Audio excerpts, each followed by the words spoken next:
नमस्कार दोस्तों, आप सभी का स्वागत है हमारे नीतीश स्टडी क्लासेस में। दोस्तों, आज की इस क्लास में बिहार पुलिस यानी 21,391 पदों पर होने वाला एग्ज़ाम है। दोस्तों, आज की इस क्लास में खान सर का न्यू प्रैक्टिस सेट लेकर इस वीडियो में आया हूं और दोस्तों यह प्रैक्टिस सेट नंबर 8 होने वाला है। और दोस्तों, आज की इस क्लास में अब वही प्रैक्टिस सेट को देखेंगे जो एग्ज़ाम में छपने वाला होगा। अगर दोस्तों आप लोग अपने दोस्तों को इस वीडियो को शेयर करें और दोस्तों एक लाइक ज़रूर करें। दोस्तों, बिना देरी किए हुए चलिए इस वीडियो को हम स्टार्ट करते हैं। तो दोस्तों, आज की इस क्लास का पहला क्वेश्चन है कि महात्मा गांधी का जन्म कहाँ हुआ था। दोस्तों, महात्मा गांधी का जन्म कहाँ हुआ था। दोस्तों, इसका सही जवाब हो जाएगा ऑप्शन नंबर ए हो जाएगा दोस्तों, पोरबंदर में। दोस्तों, महात्मा गांधी का जन्म एक पोरबंदर नामक स्थान पे हुआ था। और दोस्तों, आपसे पूछा जाए एग्जाम में कि महात्मा गांधी का जन्म कब हुआ था, तो दोस्तों इसका सही जवाब हो जाएगा 2 अक्टूबर 1869 ईस्वी को। 1869 ईस्वी को महात्मा गांधी का जन्म हुआ था। इसको भी आप लोग याद रखिएगा। हमारा अगला क्वेश्चन है क्वेश्चन नंबर 2। और दोस्तों, क्वेश्चन नंबर 2 दिया गया है कि सबसे चमकीला ग्रह कौन सा है। दोस्तों, सबसे चमकीला ग्रह कौन सा है। इसका सही जवाब हो जाएगा ऑप्शन नंबर सी हो जाएगा, शुक्र ग्रह। दोस्तों, शुक्र ग्रह जो है यह सबसे चमकीला ग्रह है। और दोस्तों, इसे भोर का तारा और सांझ के तारा भी कहा जाता है। और दोस्तों, यह सबसे गर्म ग्रह है। दोस्तों, शुक्र ग्रह जो है यह सबसे गर्म ग्रह है, तो आप लोग इसको भी याद रखिएगा। और नेक्स्ट प्रश्न पे चलते हैं। क्वेश्चन नंबर 3 है कि लाल ग्रह कौन सा है। दोस्तों, लाल ग्रह किसे कहते हैं, या लाल ग्रह किसे कहते हैं। इसका सही जवाब हो जाएगा मंगल ग्रह को। दोस्तों, हम लाल ग्रह कहते हैं। दोस्तों, लाल ग्रह मंगल ग्रह को कहते हैं। और दोस्तों, यह लाल जो है यह लाल आयरन ऑक्साइड के कारण लाल दिखाई देता है दोस्तों, तो इसको भी आप लोग याद रखिएगा।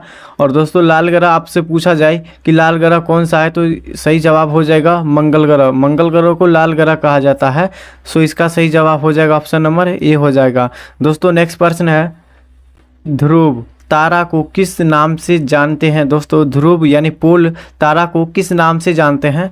इसका सही जवाब हो जाएगा अल्फा उर्साए माइनोरिस के नाम से जानते हैं, तो ऑप्शन नंबर बी हमारा सही जवाब हो जाएगा। और दोस्तों, नेक्स्ट प्रश्न नंबर है कि 2011 का क्रिकेट विश्व कप का फाइनल मैच दोस्तों कहाँ हुआ था, तो इसका सही जवाब हो जाएगा वानखेड़ा स्टेडियम। दोस्तों, वानखेड़ा स्टेडियम यह दोस्तों मुंबई में स्थित है। वानखेड़ा स्टेडियम यहीं 2011 में विश्व कप फाइनल मैच को मतलब वानखेड़ा स्टेडियम में किया गया था दोस्तों, तो इसको भी आप लोग याद रखिएगा कि यह जो है वानखेड़ा स्टेडियम यह मुंबई में स्थित है। दोस्तों, मुंबई में स्थित है।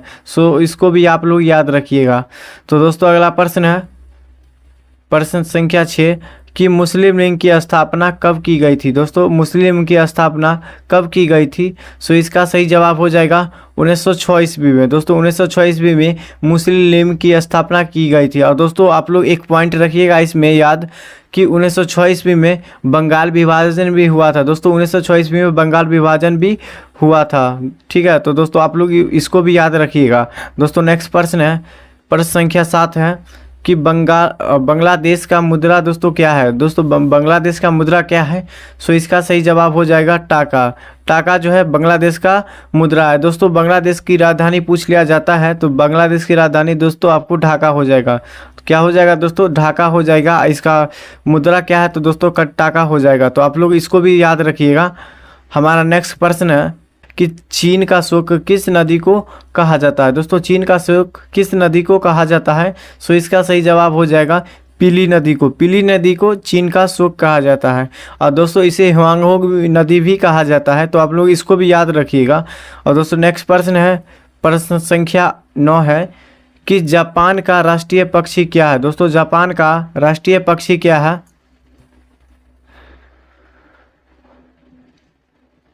इसका सही जवाब हो जाएगा हरा तीतर। दोस्तों, हरा तीतर जो है यह जापान का राष्ट्रीय पक्षी है। और दोस्तों, आपसे पूछ लिया जाता है कि भूटान का राष्ट्रीय पक्षी क्या है। दोस्तों, भूटान का राष्ट्रीय पक्षी तो इसे कौवा कहिएगा। दोस्तों, कौवा हो जाएगा भूटान का राष्ट्रीय पक्षी। नेक्स्ट प्रश्न पे चलते हैं। नेक्स्ट प्रश्न है कि मैथिली कवि किसे कहा जाता है। दोस्तों, मैथिली कवि किसे कहा जाता है। सो इसका सही जवाब हो जाएगा विद्यापति को। दोस्तों विद्यापति को मैथिली कवि कहा जाता है, तो आप लोग इसको भी याद रखिएगा। और दोस्तों नेक्स्ट प्रश्न है प्रश्न संख्या 11 कि भारत का सर्वाधिक वन क्षेत्र वाला राज्य कौन सा है। भारत का कौन सा दोस्तों राज्य है जिसमें वन क्षेत्रों वाला राज्य है। सो इसका सही जवाब हो जाएगा मध्य प्रदेश। दोस्तों मध्य प्रदेश तो है सबसे ज़्यादा जो है वन क्षेत्र पाया जाता है, तो आप लोग इसको भी याद रखिएगा। इसका सही जवाब ऑप्शन नंबर सी हो जाएगा। दोस्तों अगला क्वेश्चन है क्वेश्चन नंबर 12। दोस्तों क्वेश्चन नंबर 12 सिक्किम का राष्ट्रीय पशु क्या है। दोस्तों सिक्किम का राष्ट्रीय पशु क्या है। सो इसका सही जवाब हो जाएगा रेड पांडा। दोस्तों रेड पांडा जो है यह सिक्किम के राष्ट्रीय पशु है। दोस्तों आपसे एग्जाम में पूछा जाता है कि त्रिपुरा के राष्ट्रीय पशु क्या है। दोस्तों त्रिपुरा के राष्ट्रीय पशु, दोस्तों आपसे एग्जाम में पूछा जाता है कि त्रिपुरा के राष्ट्रीय पशु क्या है। सो इसका सही जवाब हो जाएगा फायरे लंगूर। दोस्तों फायरे लंगूर जो है यह त्रिपुरा के राष्ट्रीय पशु है, तो आप लोग इसको भी याद रखिएगा। दोस्तों नेक्स्ट प्रश्न है प्रश्न संख्या 13 ओडिशा का राजकीय पक्षी दोस्तों क्या है। ओडिशा का राष्ट्रीय पक्षी क्या है। सो इसका सही जवाब हो जाएगा भारतीय रोलर। दोस्तों भारतीय रोलर जो है ओडिशा की राष्ट्रीय पक्षी है। दोस्तों आपसे एग्जाम में पूछा जाए कि आंध्र प्रदेश की राष्ट्रीय पक्षी क्या है। दोस्तों आंध्र प्रदेश की राष्ट्रीय पक्षी क्या है। सो इसका सही जवाब हो जाएगा ऑप्शन नंबर बी हो जाएगा तोता। दोस्तों तोता जो है आंध्र प्रदेश की राष्ट्रीय पक्षी है। तो दोस्तों इसमें पूछा गया है कि ओडिशा की राजकीय पक्षी क्या है, तो ऑप्शन नंबर ए हो जाएगा दोस्तों भारतीय रोलर।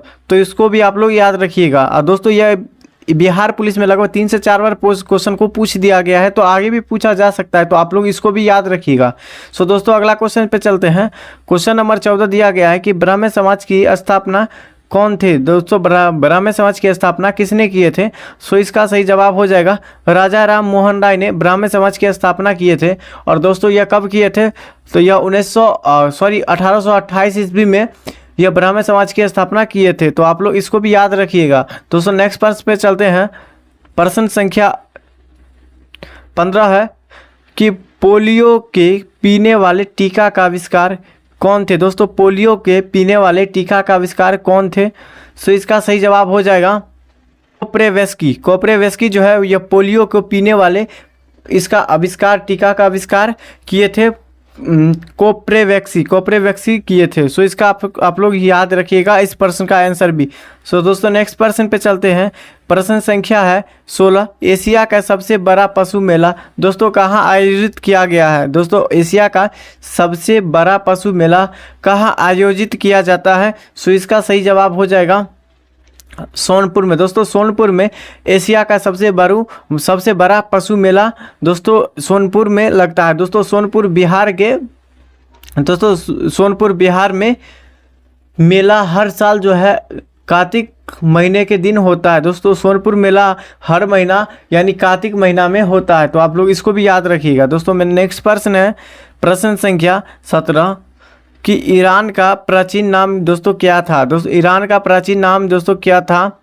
सो इसका सही जवाब हो जाएगा फारस था। दोस्तों फारस जो है ईरान का प्राचीन नाम है, तो आप लोग इसको भी याद रखिएगा। नेक्स्ट प्रश्न है प्रश्न संख्या 18 कि महाराष्ट्र का राजकीय वृक्ष क्या है। दोस्तों महाराष्ट्र का राजकीय वृक्ष क्या है।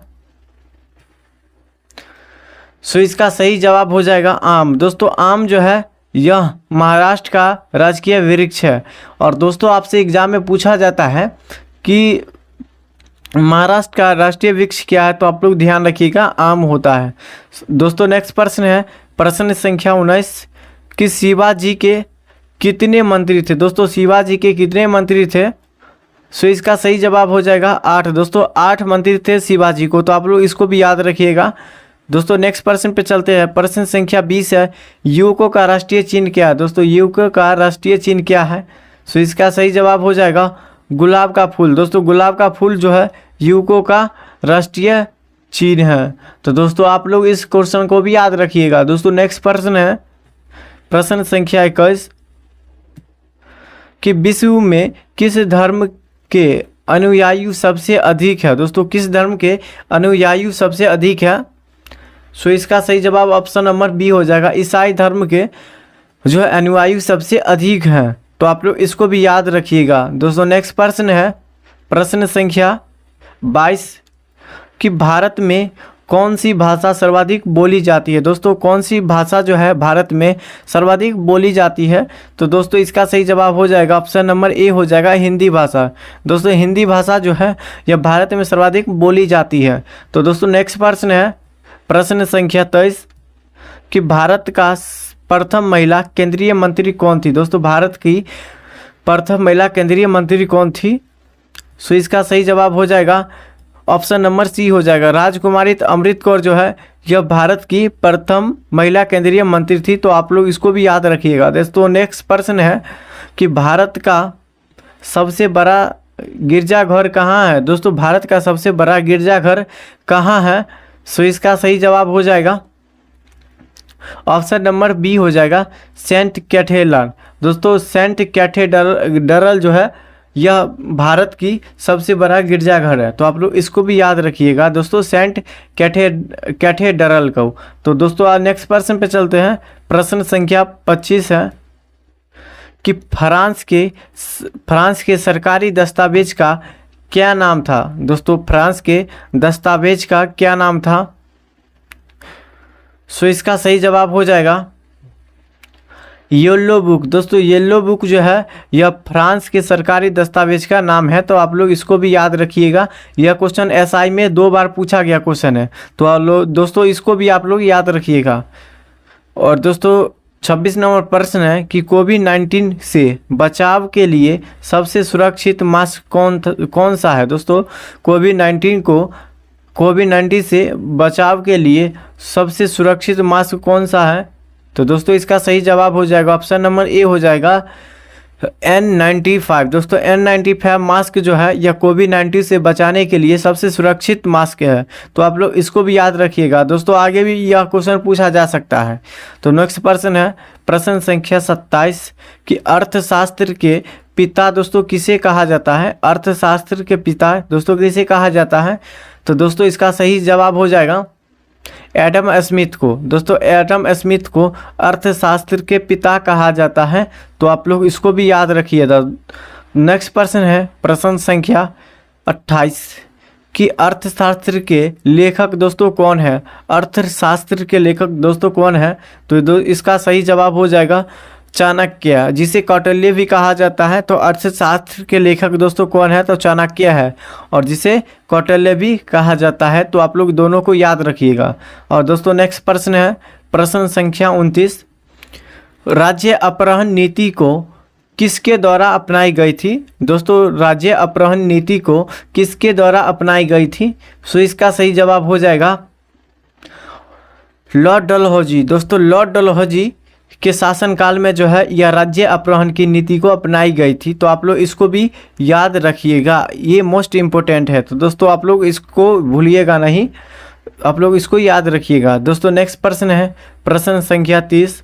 और यह दोस्तों जितने भी क्वेश्चन करा रहे हैं सभी क्वेश्चन एग्जाम में पूछा गया क्वेश्चन है, और दोस्तों आगे भी कहीं पूछा जा सकता है। तो आप लोग सभी क्वेश्चन को आप लोग याद रखिएगा।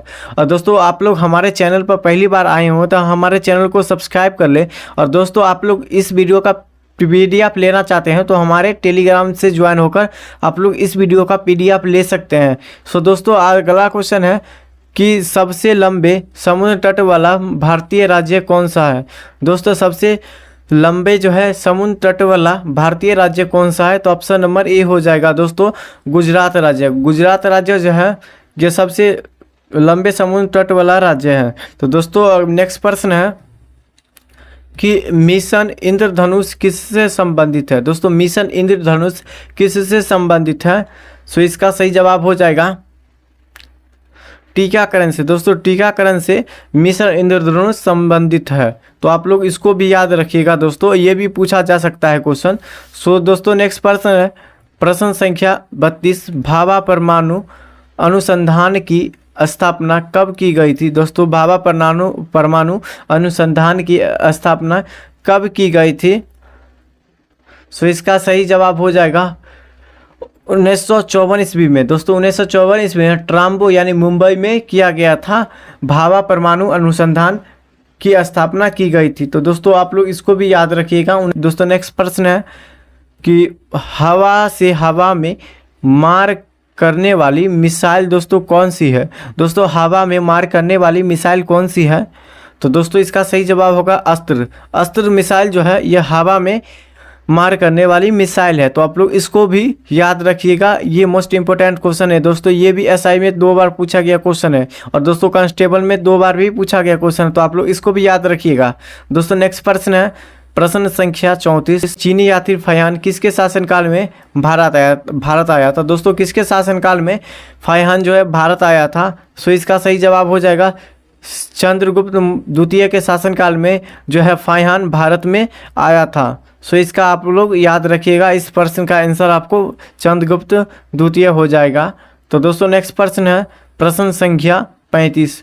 दोस्तों प्रश्न संख्या 35 है अशोक किसका उत्तराधिकारी था? दोस्तों अशोक जो है किसका उत्तराधिकारी था? सो इसका सही जवाब हो जाएगा बिंदुसार के। दोस्तों बिंदुसार के जो है अशोक जो है उत्तराधिकारी था बिंदुसार के। तो दोस्तों आप लोग इसको भी याद रखिएगा, ये भी क्वेश्चन लगभग 2 से 3 बार पूछा गया क्वेश्चन है।